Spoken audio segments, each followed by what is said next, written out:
BNP senior যুগ্ম মহাসচিব রুহুল কবির রিজভী বলেছেন, বঙ্গভবন থেকে শেখ মুজিবুর রহমানের ছবি নামিয়ে ফেলা ঠিক হয়নি। খন্দকার মুস্তাকও তার ছবি নামিয়েছিলেন, পরে জিয়াউর রহমান আবার টাঙ্গিয়েছিলেন। মঙ্গলবার সকালে রাজধানীর নয়াপল্টনে দলের কেন্দ্র কার্যালয়ে ফ্রি মেডিকেল ক্যাম্পের উদ্বোধন অনুষ্ঠানে রিজভী এসব কথা বলেন। বিএনপির সিনিয়র যুগ্ম মহাসচিব বলেন, ইতিহাসে যা যতটুকু অবদান সেটা স্বীকার করতে হবে। এ সময় আওয়ামী লীগ শাসনামলে সরকারের সমালোচনা করে তিনি বলেন, ভালো ডাক্তার হওয়া সত্ত্বেও শেখ হাসিনার শাসনামলে বিভাজন করা হয়েছিল।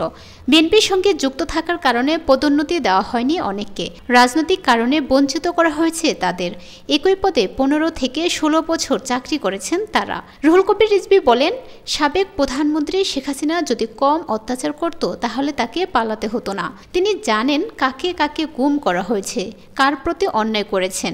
অন্যায় করলে তাকে পালাতে হবে, অবিচার করলে নিজ দেশে থাকতে পারবেন না কেউ। এর আগে গতকাল সোমবার বঙ্গভবনের দরবার হল থেকে শেখ মুজিবুর রহমানের ছবি সরানো হয়। অন্তর্বর্তী সরকারের নতুন উপদেষ্টা মাহফুজ আলম তার ভেরিফাইড ফেসবুক পেজে দেওয়া পোস্টে এই তথ্য জানানো হয়।